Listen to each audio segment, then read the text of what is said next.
예, 수요일 묵상의 시간입니다. 자신의 나태와 게으름으로 책망받은 것을 박해라 말하지 말라. 자신의 나태와 게으름으로 책망받는 것을 박해라 말하지 말라. 이런 제목으로 계속 묵상하겠습니다.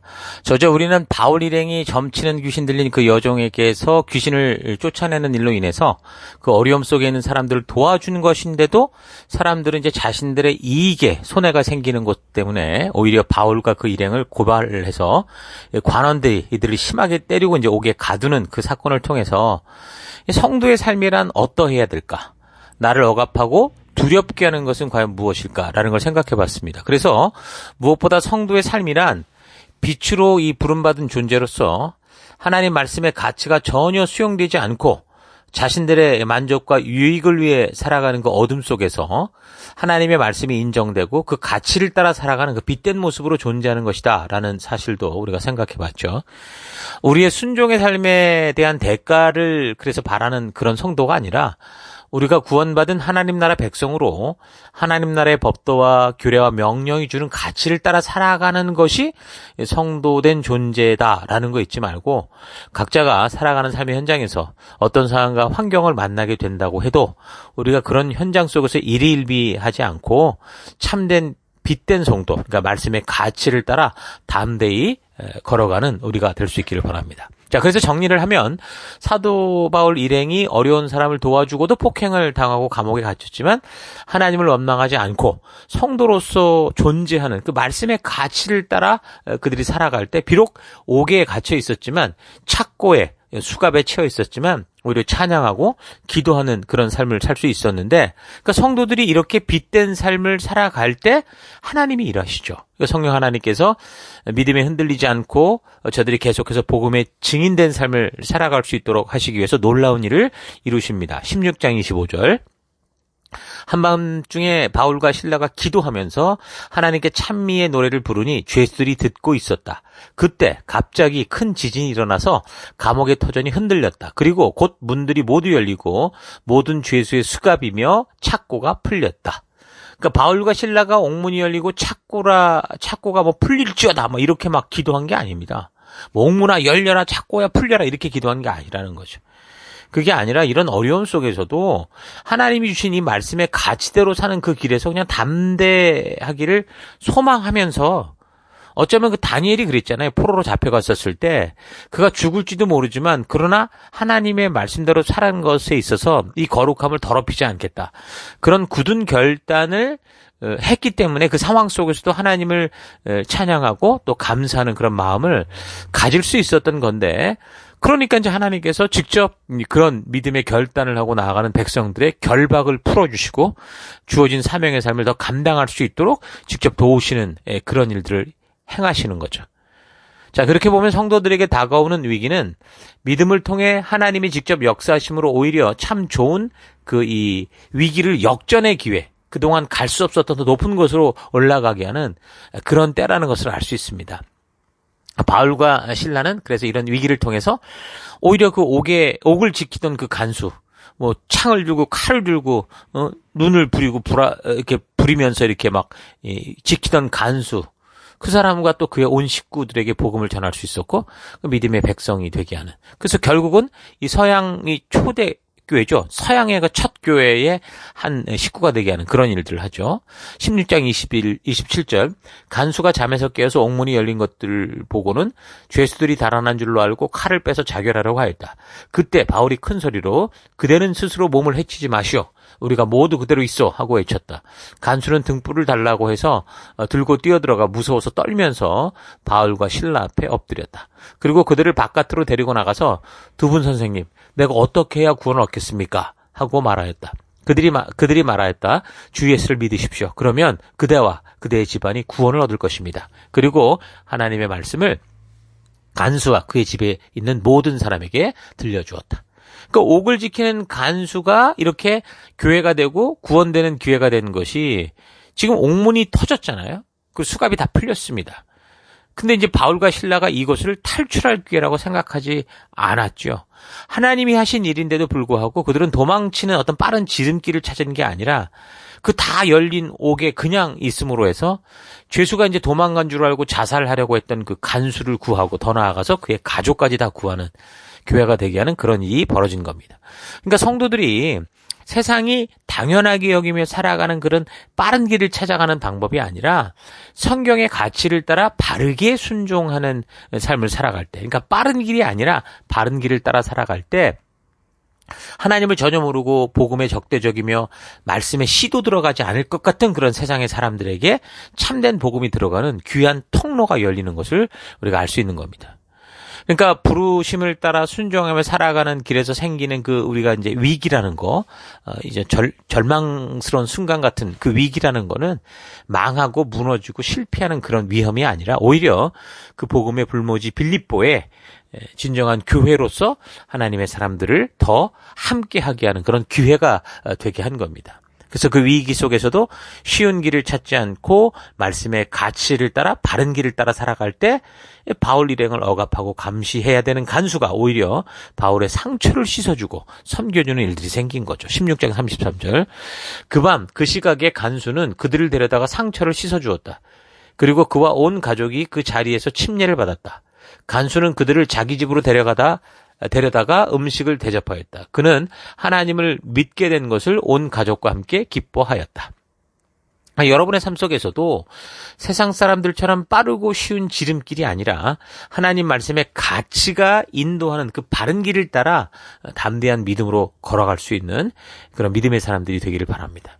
어떤 대가를 요구받게 된다고 하더라도 말씀의 가치가 인도하는 그 길을 따라 살아감으로 하나님께서 직접 개입하시고 역사하시고 일하시는 것을 목도하며 살아가는 그런 진정한 복음을 경험하고 또 더불어 그 불모지 같은 세상 속에 그런 하나님의 빛이 전달되는 전도하는 놀라운 일들이 넘칠 수 있기를 바랍니다. 이 한 해 우리가 또 행하는 셀 속에서도 그런 역사들이 넘쳐나기를 바랍니다. 자, 아무튼 바울이 이제 귀신을 쫓아내므로 손해를 보게 된 사람들의 신고로 무조건 잡혀가서 많이 맞고 옥에 갇힌 것이었고 한밤에 감옥터가 흔들릴 만한 그 지진이 나오고 뭐 옥문이 열리고 뭐 착고가 풀리는 그런 일들이 생기는 아주 난리가 났었는데도 뭐 그 옥을 지키던 사람들만 아는 일이죠. 그 상황을 모르는 원래 바울과 실라를 막 때리고 옥에 가둔 그 관리들, 이 사람들이 다음날 사람을 보내서 석방하라고 얘기를 하는 겁니다. 35절 16장 날이 새니 치환관들은 부하들을 보내서 그 두 사람을 놓아주라 명령하였다. 그래서 간수는 이 말을 바울에게 전하였다. 치환관들이 선생님들을 놓아주라고 사람을 보냈습니다. 그러니 이제 나오셔서 평안히 가십시오. 뭐 이 사람은 이미 뭐 이제 같은 이 성도가 됐으니까 이제 이렇게 아주 친절하게 얘기를 해줘. 근데 사실 뭐 바울이 행한 일들을 잘 생각해 보면 이게 그냥 법으로 온전한 명목을 가지고 처리할 그런 문제가 아니었죠. 귀신 들린 사람을 자유케 한 거잖아요. 그러니까 아픈 사람을 치유했는데 그것 때문에 칭찬을 받아야지 그것 때문에 감옥에 가고 매맞을 일은 아니지 않습니까?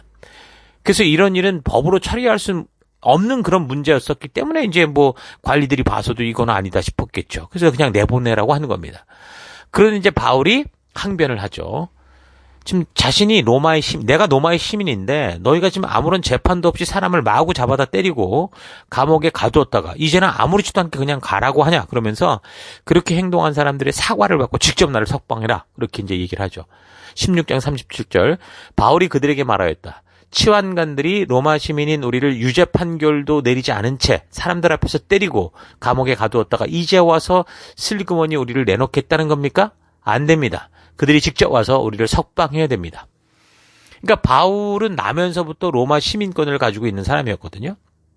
그러니까 바울의 아버지가 어떤 연유로든 로마의 시민권을 가졌던 사람이었기 때문에 바울은 태어나면서부터 로마의 시민의 자격으로 태어난 거죠.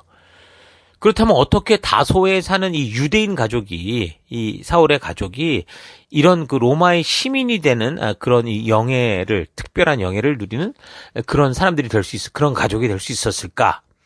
이 부분에 대해서 이제 우리가 알 수 있는 길은 사실 없는데 역사적 상황을 근거해서 유추해 보면 그 BC 1세기에 그 길리기아 지역은 이 황제가 로마를 이제 전권적으로 통치하는 그 로마 제정 시대로 넘어가기 직전에 그런 때였거든요. 그래서 그 지역에서 황제에 버금가는 그 무소불위의 그 통치권을 휘두르던 그런 장군들이 있었죠. 폼페이우스하고 안토니우스. 이런 사람들의 지배를 받는 곳이었었거든요. 그러니까 두 장군은 자격을 갖춘 이 속주민들에게 로마의 시민을 부여할 수 있는 그런 권한도 가지고 있었던 사람들이죠. 그래서 아마도 바울의 아버지가 됐든 할아버지가 됐든 누가 됐든 간에 로마의 그 눈부신 공헌을 했던 것으로 보입니다. 그래서 이 두 장군 중에 한 명으로부터 로마의 시민권을 하사받았을 가능성이 있는 거죠. 이 바울의 집안으로부터, 바울이 이제 집안의 그 내력으로부터 천막 만드는 기술을 배웠던 사람이었거든요. 그런 걸로 봐서 그의 부모가 됐든 조부모가 됐든 늘 그 쉽게 그 전쟁에 나가는 로마 군인들을 위한 천막들. 여러분, 우리가 영화 같은데 로마의 그 영화 같은 거 보면 로마의 장군들이 전쟁 중에 거하는 그 아주 큰 텐트가 있죠. 큰 장막 같은, 거의 집과 같은 그런 수준의. 그러니까 그런 장막을 만드는 기술이 있었던 건데 아마도 그런 식으로 이 로마의 이 군들에게 또 로마의 장군들에게 기여를 하지 않았을까. 그렇게 추측이 됩니다. 그래서 이제 적법하게 로마의 시민권을 가지게 됐는데 그런 사람들에게서 자녀가 태어나면 지금처럼 이렇게 유대인의 가정이라고 하더라도 일단 부모가 로마의 시민이 됐고 그 시민의 가정에서 이제 바울 같은 이런 아이가 태어나면 출생한 지 30일 이내에 해당 관청에 신고를 하게 되면 서판으로 된 증명서를 발부해 줬기 때문에 이제 그것을 가지고 평생 다니는 거죠. 로마의 시민인 것을 증명하며 살 수 있었던 겁니다. 그래서 이제 로마 시민이 되면 로마가 아닌 타 지역 어디를 거한다고 하더라도 지금처럼 혹시나 잘못을 해도 아무런 무슨 이 재판의 정당한 과정 없이 사형을 당하거나 맞거나 고문을 당하거나 감옥에 함부로 보낼 수 없도록 그렇게 했고, 그러니까 본인의 동의 하에서만 이제 각 지방 그 자치단체의 법률에 따라 재판을 받을 수 있었던 거죠. 그러니까 이 지방 관청이 아니라 이 사람의 그 의도에 따라서 나는 로마로 가겠다. 아니면 여기서 받겠다. 이런 게 된다는 거죠. 그러다가 이제 곤란한 문제를 당하는 경우는 이제 지방 당국이 아닌 이 사람이 황제에게 직접, 그러니까 로마 시민으로서 황제에게 직접 재판을 받을 수 있도록 그렇게 해서 로마 시민으로서의 이제 혜택을 누릴 수 있게 한 거죠. 그래서 여기서 바울이 지금 그 로마 시민권을 그가 이제 사용하는 거죠. 권리를 사용하는 거죠. 그리고 나중에 보면 이제 예루살렘에 체포될 때 이제 그 천부장이 이 바울을 잡아다가 이제 그 원인을 파악하려고 채찍질 하려고 할 때 그때도 이제 천부장에게 자신이 로마 시민이다라는 거를 말을 했었고, 그리고 이제 바울이 그래서 결국에는 그 가이사랴 그 빌립보에 그 2년간 투옥돼 있었었는데 그때 이제 처음에 벨릭스라는 총독이 있던 그런 시기가 지나면서 베스도라는 총독이 부임하는 그런 혼란스러운 시기를 통해서 유대인들이 이제 음모를 꾸며서 이제 죽이려고 했을 때 결국 또 그때 이제 로마의 시민으로서 황제에게 상소를 하면서 그래서 바울이 로마로 가게 되는 그런 일들이 생겼던 겁니다. 자, 그리고 빌립보 지역, 지금 사울이 있는 이 빌립보 지역은 바울이 있는 그리스 지역이죠, 원래는. 땅은 그리스 땅입니다. 그래서 이 로마의 첫 번째 황제가 되는 이 옥타비아누스, 이제 나중에 아우구스투스라고 부르죠.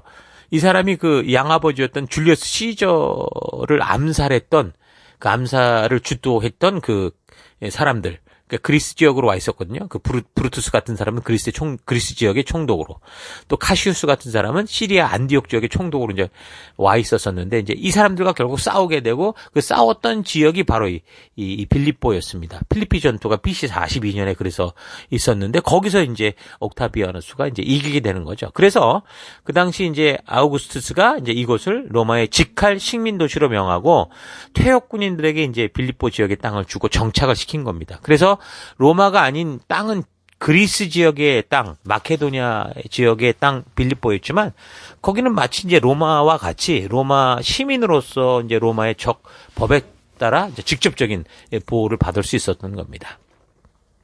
자, 그러니까 함부로 로마 시민을 건드리면 아주 곤란한 일들을 이제 겪게 되는 게 이제 그 시대의 이런 상황이었죠.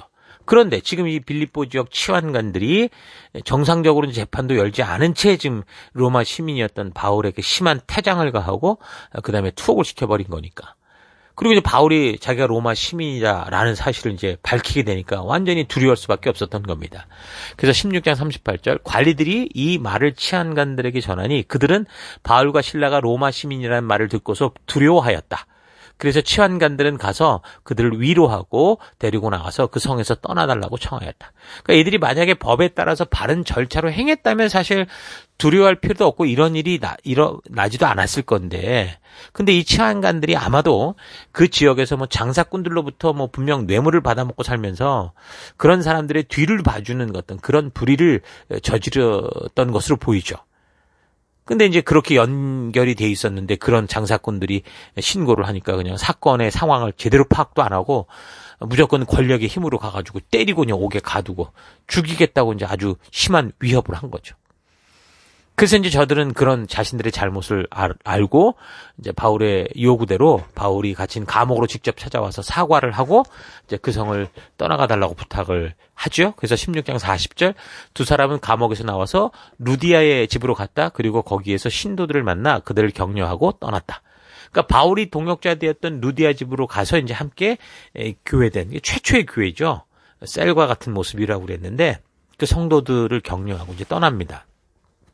근데 바울이 지금 로마 시민의 권리를 주장한 이 사실을 우리가 생각해 볼 때 우리가 좀 더 우리도 좀 성도로서 우리가 이 땅을 살아갈 때 어떻게 할까라는 생각을 해보면, 그러니까 성도가 세상에서 복음을 전한다고 해서 늘 협박당하고 위협당하고 뭐 매맞고 피하고 숨고 그런 것만은 아니라는 겁니다. 지금 전체적으로 성경이 보여주는 것은 이 기독교인들이 계속 핍박을 받으면 피해 다니는 것들, 도망가는 것들이 많았는데 꼭 그런 것만은 아니죠. 그러니까 세상의 욕심으로 가득 찬 사람들이 만약에 지금처럼 물불 안 가리고 그냥 앞뒤 전후도 안 따지고 무조건 막무가내로 때리고 죽이겠다고 그러면, 그리고 덤비면 일단 피하고 도망가야 되지만, 그러나 우리도 세상을 살아가면서 가지게 되는 자격과 또 법을 따라서 우리에게 주어진 타당한 것을 단호하게 주장할 필요가 있습니다. 예수 믿는다고 앞뒤 없이 무조건 당하는 그런 인생이 아니라 바른 지혜를 가지고 함께 살아가는 이 사회의 규칙에 따라서 타당하고 바른 것들을 온전하게 주장을 해서, 그래서 지금 하나님이 우리에게 주신 이 말씀의 의도가 제대로 이 사회 속에 심어질 수 있도록, 그러니까 법치 사회를 만드는 그런 일에 우리도 힘을 쓸 필요가 있는 겁니다. 마태복음 10장 16절 이렇게 말씀하죠. 보아라, 내가 너희를 내보내는 것이 마치 양을 이리떼 가운데로 보내는 것과 같다. 그러므로 너희는 뱀과 같이 슬기롭고 비둘기와 같이 순진하게 되라. 그러니까 비둘기처럼 순진하라는 거는 하나님께서 예수 그리스도의 피로 거룩하게 하신, 다시 말해서 세상으로부터 구별하신 하나님의 자녀로서 세상을 쫓아가는 자가 아니라 하나님의 그 주신 말씀의 가치를 따라 살아가되 세상의 그 유행과 문화와 저들의 가치에 타협하지 않는 진정한 하나님의 택한 백성이여 거룩한 나라여 왕 같은 제사장답게 살아가라는 겁니다.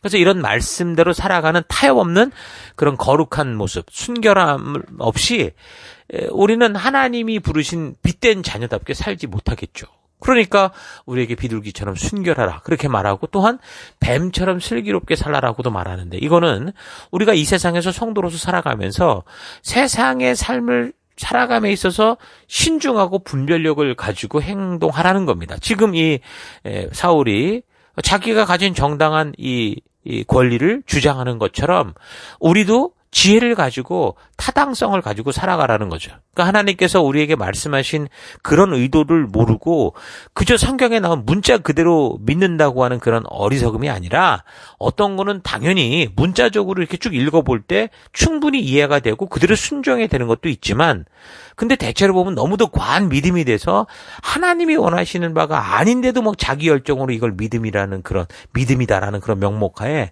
그런 식으로 미련한 이 종교에 치우치, 그러니까 이 율법주의에 빠져 있는 그런 것과 같은 삶을 살지 말라는 겁니다. 그러니까 이 세상에서 그런 지혜를 가지고 종교주의로 빠지지도 말고 세상에 무조건 짓눌려 사는 것도 아니라 하나님 주신 정당한 그런 지혜, 그리고 하나님 주신 정당한 그 인권과 공평과 정의의 법을 가지고 주장할 것을 주장하며 이 사회를 바꿔가며 살아라는 거죠. 그래서 마태복음 10장 17절 계속 뭐라고 말하냐면, 사람들을 조심해라. 그들이 너희를 법정에 넘겨주고 그들의 회당에서 매질할 것이다. 또 너희는 나 때문에 총독들과 임금들 앞에 끌려나가서 그들과 이방 사람 앞에서 증언할 것이다. 사람들이 너희를 관가에 넘겨줄 때 어떻게 또는 무엇을 말할까 하고 걱정하지 말아라. 너희가 무슨 말을 해야 할지 그때에 지시를 받을 것이다. 그러니까 이거 성령께서 말할 것을 알게 하신다, 지시하신다라는 것은 무슨 갑자기 뭐 하늘에서 어떤 그런 무슨 음성 같은 게 막 들려와서 뭐 그렇게 얘기해, 따라해라, 뭐 그렇게 한다는 말이 아니라 성경을 통해서 우리가 지금 하나님이 주신 이 말씀의 가치, 이거를 바르게 깨닫고 알고 있으면 어떻다라는 거예요. 그런 성경에 근거한 그런 가치관을 진리의 성령 하나님께서 이용하시고 사용하신다는 거죠. 그래서 그런 성경의 가치를 바탕으로 우리를 억압하고 재판하려는 건 사람들에게 그런 그 불법적인 해를 가하려는 사람들이 반박할 수 없을 정도의 온전한 말과 해야 될 말들을 분명하게 할 수 있게 하신다라는 겁니다. 그러니까 뭔가 막 휙 눈 들어온다는 게 아니라 우리가 말씀의 가치로 무장돼 있을 때 그 말씀의 가치, 말씀의 지식, 말씀의 지혜를 가지고 성령이 우리에게 말씀할 수 있는 그런 깨달음을 주신다라는 거죠. 물론 진리를 가지고 우리가 논리적으로 이해시킨다고 해서 이런 박해하려는 사람들의 협박이나 그런 위협들이 없어지진 않을 겁니다. 오히려 마치 스데반 집사 같은 경우를 예를 들면 마치 그 성경의 역사를 통해 바른 이야기를 다 했는데도 불구하고 어떻게 된 겁니까? 돌에 맞아서 죽게 된 것처럼. 그러니까 저들의 생각이 온전하지 못한다는 것을 우리가 오히려 말씀으로 증거하면 사실 더 분노를 유발할 수도 있습니다. 근데 성도가 이 땅을 살아가며 해야 될 일은 우리가 소속돼서 살아가는 이 사회, 이 국가, 이 공동체의 건강한 성장과 발전을 위해서 우리는 그런 일들을 할 수 있어야 된다는 거죠. 그러니까 하나님의 말씀의 가치가 이 사회의 근간을 이루는 도덕과 또 법들 속에, 헌법 속에 심어질 수 있도록 하는 그런 일들을 해야 된다라는 겁니다. 그러니까 역사를 보면 우리 선배 성도들의 그런 노력으로 오늘날 우리가 지금 살아가고 있는 이 법치주의, 이 민주주의, 이런 이 바탕으로 살아가는 이 법 정신들을 보십시오. 민주주의라고 하는 그런 나라들 속에 있는 헌법 정신들을 보면 하나님께서 인간을 창조하신 그 창조주로서 인간들이 행복하게 살아갈 수 있게 했던 그 인권 존중, 율법의 핵심이 인권 존중, 공평과 정의라고 그랬잖아요. 그러니까 인권 존중과 공평과 정의에 대한 그 하나님의 법도와 규례와 명령의 가치, 그 정신이 그대로 지금 이 민주사회, 법치국가 안에 다 들어가 있는 것을 볼 수 있습니다. 그 헌법 안에. 그게 근간을 이루고 있죠. 그래서 우리가 믿는 성도요, 또 하나님의 법도와 규례와 명령의 가치를 아는 성도로서 이 세상의 법들이 그런 바르고 온전한 법치를 유지할 수 있는 하나님의 가치, 인권 존중, 공평, 정의, 이것이 온전히 이 법 속에서 유지될 수 있는 사회를 만들어갈 수 있게 하는 것. 그게 성도된 우리가 이 사회 속에서 해야 될 사명 중에 하나입니다. 그래서 우리가 정말 선거에도 바르게 참여해야 되고, 또 이 세상의 흐름을 보고 정치가 됐든 그런 곳에도 기꺼이 나갈 수 있는 그런 우리 성도들이 될 수 있어야 되죠.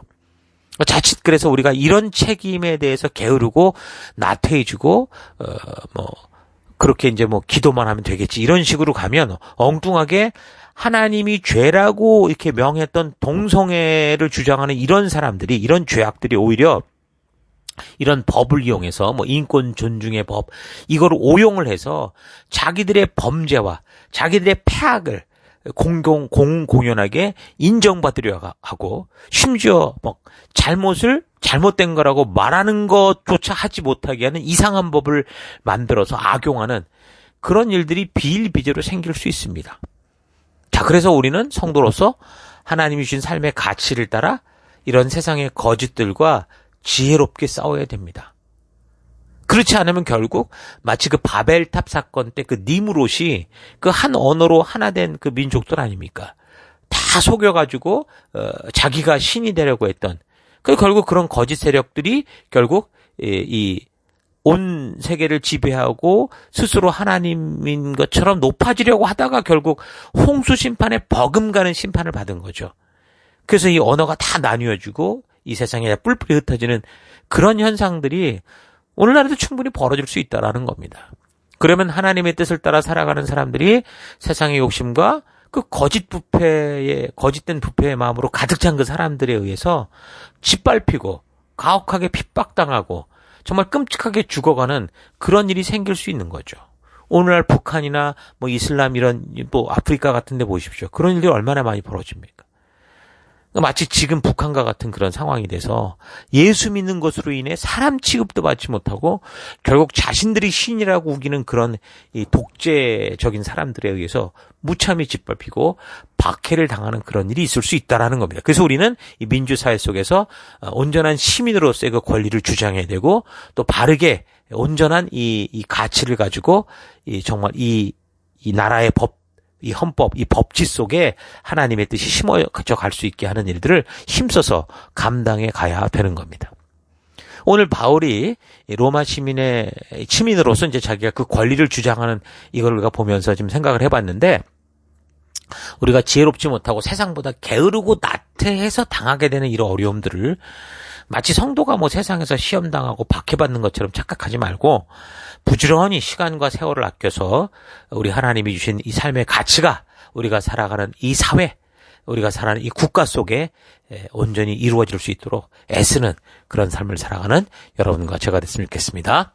자, 오늘 하루 하나님께서는 우리가 살아가는 이 땅에 하나님의 나라가 임하고 그 뜻이 이루어질 수 있는 사실 모든 것을 우리에게 주셨는데, 나는 그런 하나님이 주신 지혜를 가지고 이 세상 속에서 말씀의 가치를 따라 이 사회가, 이 국가가 바르게 서가도록 하는 일에 집중하고 있는지, 아니면 내가 게으르고 나태해서 세상의 손가락질하고 오히려 책망을 하는 것인데, 근데 이것을 마치 세상이 자신을 예수 믿는 것으로 인해 핍박하는 것처럼 착각하고 스스로 오해하고 있지는 않은지 좀 차분히 생각해 볼 수 있길 바랍니다.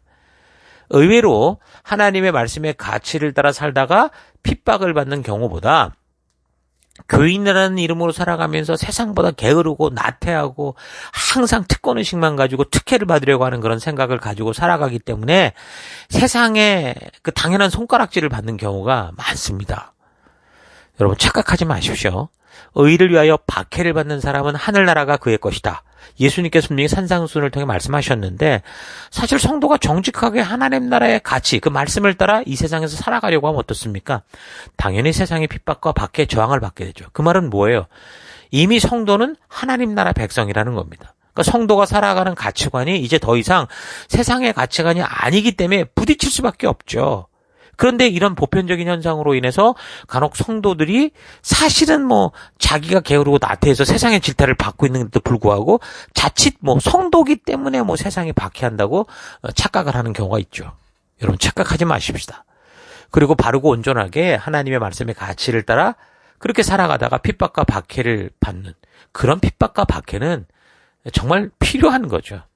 그런 우리가 되십시다. 진정으로 복음대로 살다가 핍박과 박해를 받는 것이 의를 위하여 핍박받는 것이고, 바로 그런 핍박으로 인해서 우리는 하나님 나라 백성이 되었고 하나님 나라가 우리 것이다라는 것을 확신할 수 있게 되는 겁니다. 그러니까 말씀의 가치를 따라 살아가는 것이 참 중요한 거죠.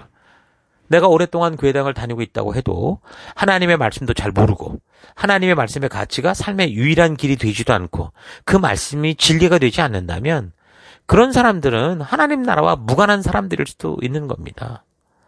단지 종교 생활을 하고 있을 뿐인 거죠. 예수님은 분명하게 그래서 말씀하셨습니다. 나더러 주여 주여 하는 자마다 천국에 다 들어갈 것이 아니요 다만 하늘에 계신 내 아버지의 뜻대로 행하는 자라야 들어가리라. 마태복음 10장 21절. 그러니까 하나님의 뜻이 분명하게 담긴 성경과 역사를 통해 하나님께서 창조주로서 그 백성들에게 명하시는 분명한 하나님의 뜻을 바르게 알고 그 말씀의 가치대로 살아가는 것이 성도의 본분이요. 그 법도와 규례와 명령의 가치를 각자 살아가는 사회, 국가, 가정, 그 친구들, 뭐 공동체 속에 심어가는 게 바로 성도의 사명이다. 우리가 존재하는 이유다라는 거 잊지 마십시다. 하나님의 뜻이 기초로 담긴 헌법을 가지고 있는 건 그런 나라 안에서 우리는 참된 자유를 누릴 수 있고 하나님이 주신 이 사명을 온전하게 이루어갈 수 있을 겁니다. 그러므로 각자가 살아가는 삶의 현장, 각 공동체, 그 사회, 그 나라, 그 속에서 우리 하나님이 주신 이 권리를 가지고 창조주 하나님이 주신 그 인간된 바른 삶의 가치, 그 법도와 규례와 명령의 가치를 온전히 심어가는 여러분과 제가 될 수 있기를 바랍니다. 오늘 하루도 그런 믿음의 삶 살아가는 여러분 되시기를 축복합니다. 잠시 기도하겠습니다. 하나님의 뜻대로 살고자 하다가 받는 박해가 아니라 내 욕심을 따라 살며 게으르고 나태하다가 스스로 당하는 이 책망을 마치 내가 교인이라고 핍박을 받는 것처럼 착각하고 마치 똥 묻은 개가 겨묻은 개를 나무라듯이 살아왔던 삶을 회개합니다. 창조주 하나님이 주신 한 인간으로서의 권리와 인권은 그저 가만히 있으면 저절로 오는 게 아니라 그 말씀의 가치를 따라 우리가 살아가는 사회와 국가 속에 온전히 하나님의 뜻이 심어지도록 하는 그 순종을 통해 지켜지는 것을 잊지 않고 하나님의 바른 뜻이 이 땅에서 이루어지도록 애쓰고 힘써 나가는 우리가 되기 원합니다. 그저 교회당에 열심히 왔다 갔다 하며 주여 주여 크게 외치는 것이 아니라 내가 살아가는 모든 삶의 현장에서 하나님의 뜻대로 행하는 삶이 바로 성도된 삶이요 하나님 나라 백성된 삶이라는 것을 잊지 않고 오직 말씀의 가치를 따라 하루하루 모든 현장을 살아내는 그런 내가 되기 원합니다. 오늘도 그 길로 인도하심을 믿습니다. 그 길 가운데 하나님 우리를 이끌어 주심을 믿습니다.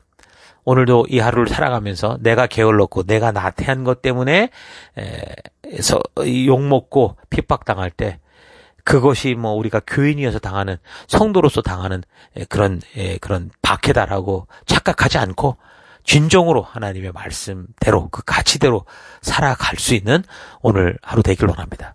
그 길로 인도하시고 이끄신 하나님 감사드리고 예수님 이름으로 기도했습니다. 아멘.